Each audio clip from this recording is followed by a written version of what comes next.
Hey guys, welcome back to my channel. I'm Sneha and today I'm going to review the new Pat Mcgrath Sublime Perfection foundation and also the new primer. So if you'd like to see how it performs on an oily skin type, please continue watching. Now this is the packaging of the foundation. This is what it comes in, beautiful cardboard packaging. And I love the black and gold color theme. You get the shade of the foundation right here on the top. And inside is the foundation bottle. This is what that looks like. And when you take off the cap, this is what the pump looks like. And you do have the shade name at the bottom of the bottle, which is great.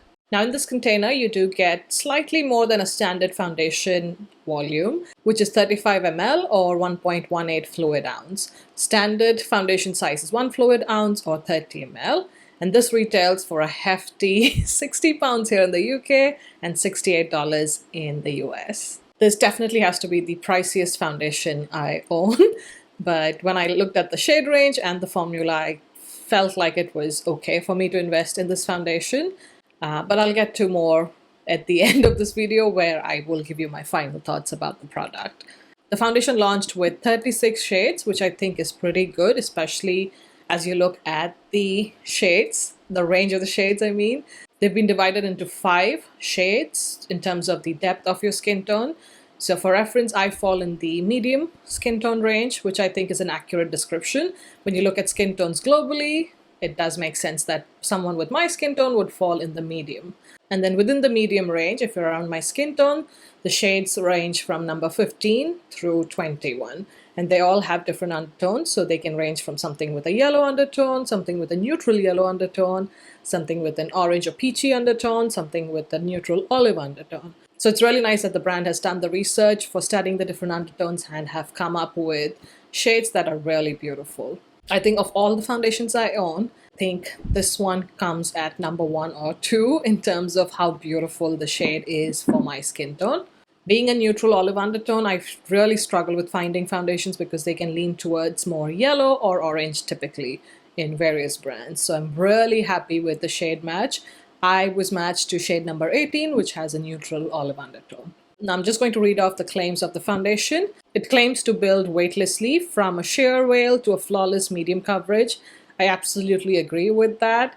And as you'll see in the demo portion of this video, it just applies beautifully. It literally blends itself out on the skin. It's amazing. Silky and luxurious, it feels creamy to the touch and delivers controlled, easily buildable coverage. And I think this is spot on. I don't feel like I have anything on my skin right now. It feels very much a part of the skin.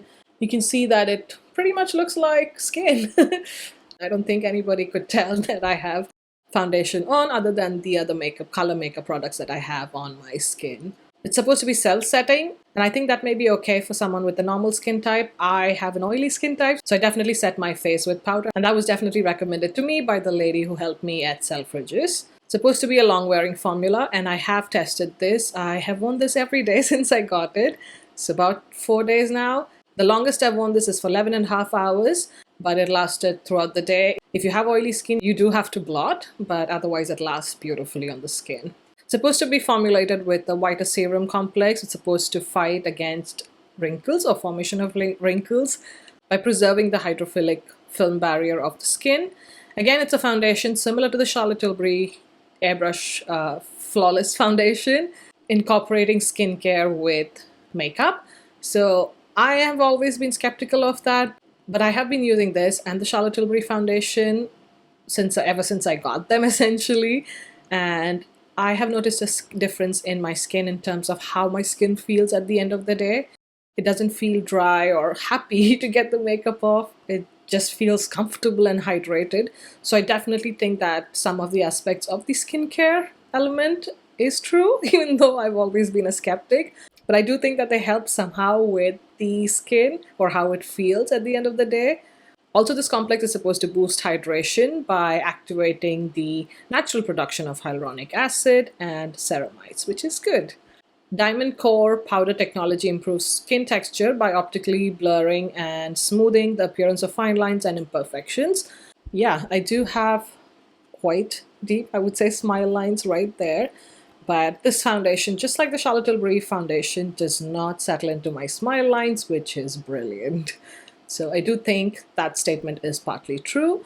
But as far as my acne scarring, as you can see the pitting on my cheeks, I don't think it does much for that, just being honest about it. Now it's formulated without parabens, talc, or fragrance, which is brilliant, and it is oil-free. It is a water-based foundation, but it does have silicone in it as well. Now, other than the hefty price tag, I know there's also quite a bit of controversy going on with the ingredients list, since alcohol is mentioned as the fourth ingredient, which seems to be the high concentration. It depends on what type of alcohol is in the foundation. Now, it can be a fatty alcohol, which they haven't mentioned, nor have they mentioned if it's a denatured alcohol. So like the Huda Beauty foundation, for example, has the denatured alcohol, which is definitely bad for the skin, especially if you're using it on a daily basis, and if you have dry or sensitive skin, it's going to mess up with your skin. On the other hand, if it has fatty alcohols, it's perfectly safe for the skin. So since it's not mentioned what type of alcohol is in the foundation, I want to give it a benefit of doubt. But if it is a form of denatured alcohol, it may be bad for your skin with long-term use.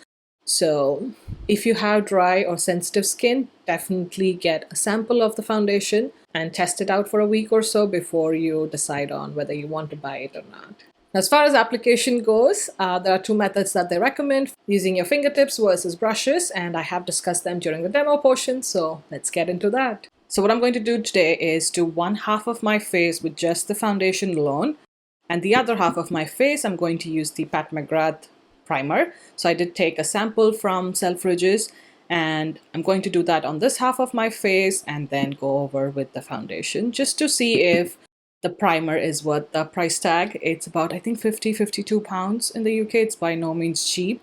And I have used this foundation with other primers, so I do want to see if there's something special about this primer or not. So let's get started. I've already moisturized my face with the La Roche-Posay Effect La Joe Plus moisturizer, and it's been sitting on my skin for about 5 to 10 minutes, so it's completely soaked in. So I'm going to apply the primer on this half of my face. So this is the consistency of the primer. It's quite thick. So I'm just going to apply the primer on this half of my face. So let me come in closer so you can see the pores right now before I apply. And then let's do this. I'm going to apply it to this half of my face. It feels very hydrating. It almost feels like I'm applying a moisturizer, a lightweight one anyway. Apply a bit to my forehead as well.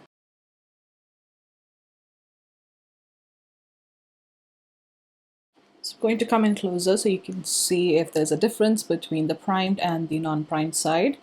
So this is the unprimed side, whereas this is the primed side. In terms of the way it feels, the primed side definitely does feel more smooth, and I think the foundation should glide on quite nicely. But we'll wait for the results of the wear test as well.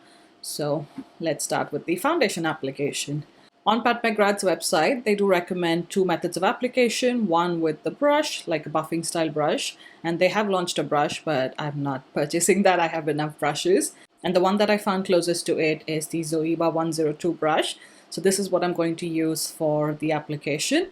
And the other method is by using your fingers, and I feel like it gives such a beautiful finish, especially if you want to build coverage on certain areas.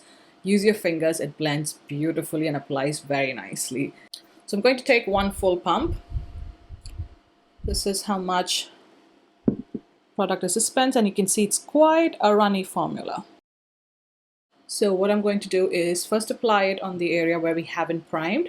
So I'm going to dot the foundation. That's how I typically like to apply these kind of liquidy foundations, because it's not going to dry down. You have time, and you'll see when I buff this foundation in, it just melts into the skin like nothing.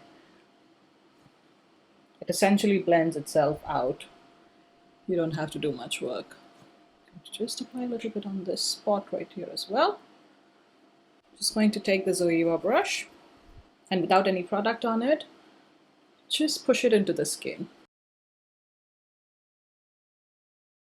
You can see how easily it's just blending itself out.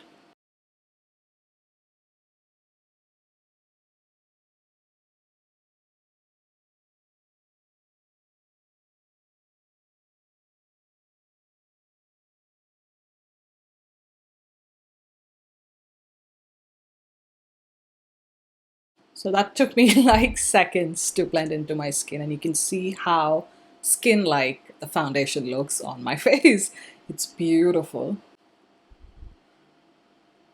So I've used just about half of what I had taken off. Now what I'm going to do is apply it on the other half of the face, just the same amount, and we'll see if there's a difference in the coverage of the foundation based on non-primed and the primed side. Again, just dotting the foundation.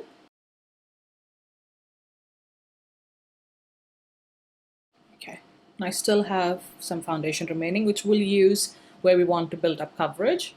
So now applying on this side. I do a mix of stippling and like buffing motions. Wherever I need coverage, which is for me mostly on my cheek area, I do the stippling motion. And like my forehead area where I don't need much coverage, I just use the buffing action.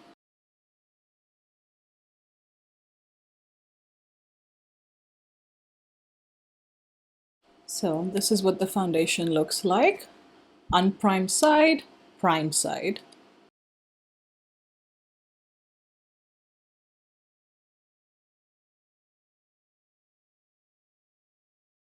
I feel like at this stage they look pretty similar. I don't see major difference between the two sides. Now I do want to show you how the foundation is quite buildable with using your fingers. So whatever's remaining on my hands, just going to gradually pat it on like my acne scarring that's peeking through.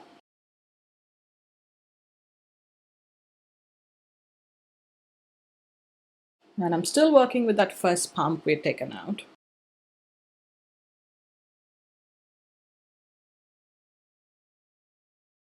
So I like to do that. It's definitely buildable. You can see how much more coverage I have here where I'd applied the second layer compared to this area where some of my redness is still peeking through. So once I've done that, I also like to take a smaller brush, something like this, and use this as a spot concealer and go over like certain areas which are more stubborn or like have an indentation on my skin, so it's difficult for my fingers to pat in.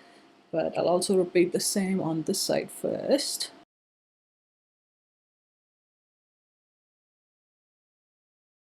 Now taking it on the small brush.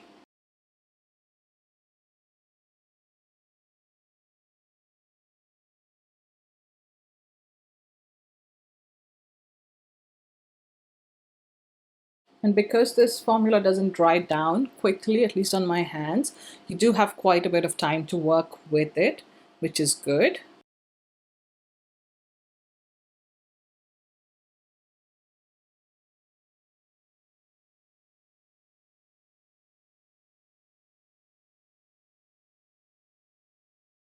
So you can see the coverage it's given.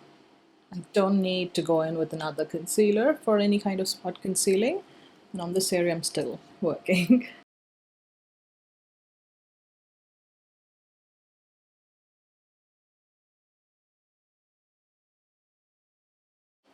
So this is what the foundation looks like on its own. Very, very skin-like. Feels like I have nothing on my skin. Beautiful finish. This is how much coverage I personally like or prefer on a daily basis anyway. I don't like to kick on makeup, so this is just perfection for me. So what I'm going to do is finish the rest of my makeup, and I'll come back to show you how it looks with powder and the rest of my makeup. So the time now is 9:45 a.m. and we'll do check-ins based on this as the start time. So this is what the foundation looks like once I've finished a quick makeup look, and I've just set it with the Charlotte Tilbury Airbrush Flawless Finish Powder.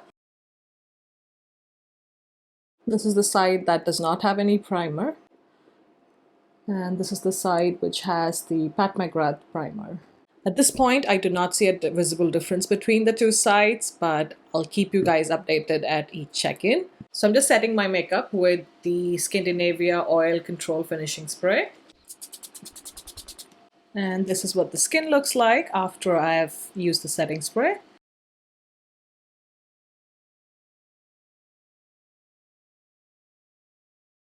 So I'll come back midday to give you a check-in, and then also towards the end of the day. So it's been 4.5 hours since I first applied the foundation, and this is what my skin looks like up close. Now again, this is the side where I have the primer underneath, the Pat Mcgrath primer, and on this side I do not have the primer. I don't think there's any visible difference in terms of how oily my skin is between the two sides, but let me know in the comment section below if you agree or not. And then if I look up close, I do have some collection of the foundation right at the corners of my nostrils where it folds kind of, but I have that with every foundation, so that's nothing new, but it's not dry in any way. And secondly, I'm impressed that this foundation is not settling into my smile lines, at least at this time point. So I'm just going to quickly blot my face just to see if the foundation transfers and if I can get back to the satin finish that we started off with. So I'm just going to use my NYX blotting sheet, starting with my forehead. You can see that it instantly returns back to the soft matte kind of a look.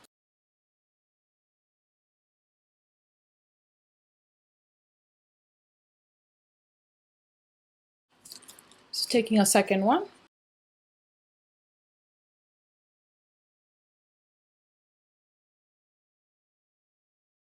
Just going to run whatever is remaining on the cheek area where I don't get particularly oily. But this is what my skin looks like once I've blotted. It's returned beautifully to that demi-matte, like satin kind of a finish, which I quite like. I don't think there is a difference between the primed or the unprimed side. I think both sides still have equal amount of coverage. So I'll just keep wearing this foundation and come back at the end of the day. So this is what my skin looks like 8 hours post application. As you can see, after the blotting around the 4.5 hour mark, my skin has produced oil, especially in my T-zone. My cheeks don't look too oily and they are pretty fine. But the foundation hasn't budged or come off in any areas. So what I'm going to do at this stage is again blot. And as far as I can tell, I didn't see any noticeable difference between the primed versus the unprimed side.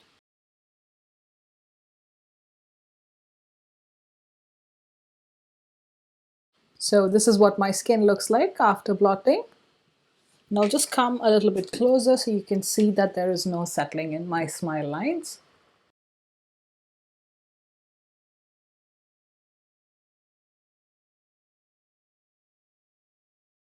Now, other than today, I've also worn the foundation, as I previously mentioned, over last weekend. So on Saturday, I'm going to insert some pictures here. I did apply it over the NARS Pore and Shine Free Primer, I think, and I had used the primer only over my T-zone. And it was a warmer day, so the temperature range was from 26 degrees Celsius to 17, which is warmer than what we have today. The first check-in was at 3 hours.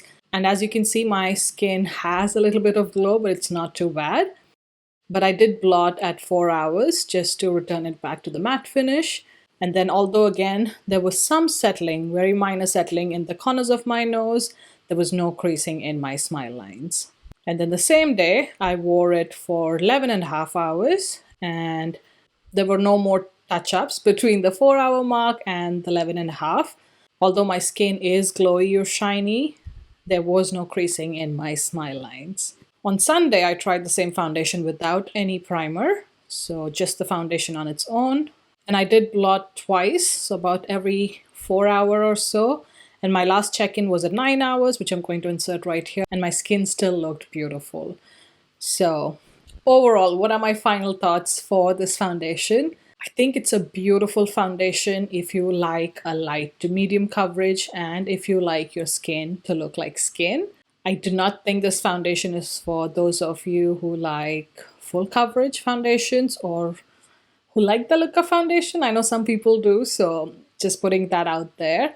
My current favorite foundations are definitely these two, so the Pat Mcgrath foundation and the new Charlotte Tilbury Airbrush Flawless foundation. I would say the Charlotte Tilbury has more coverage. I would say this one is more medium to full coverage, whereas the Pat, I would put it at maybe light to medium full kind of coverage. Unless you use a beauty blender and then also like bake with powder or stuff, then maybe you can get full coverage with the Pat foundation. But both feel very lightweight on the skin.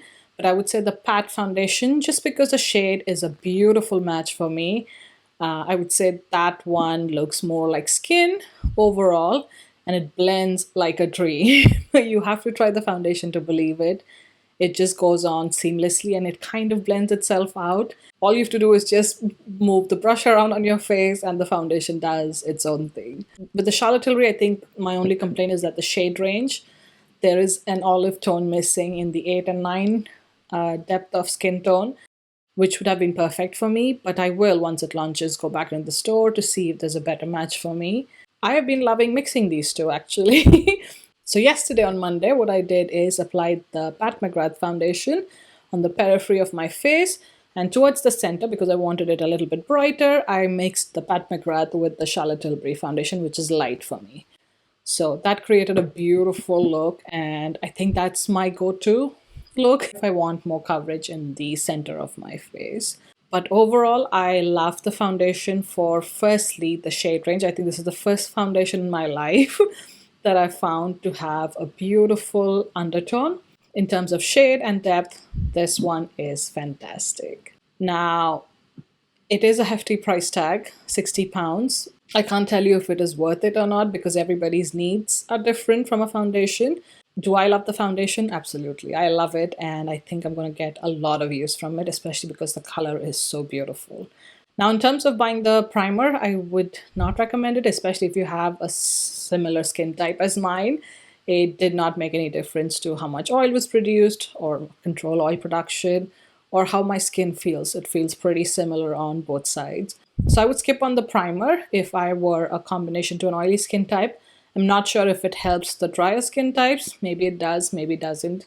But personally, I would skip on the primer and just focus on this beautiful foundation that she's created. So I hope this review video was useful to you guys, and I hope the extended wear test with different primers was also helpful. If you found this review video useful, please don't forget to hit that like button and also consider subscribing. Thank you so much for watching, and I'll see you in my next one. Bye!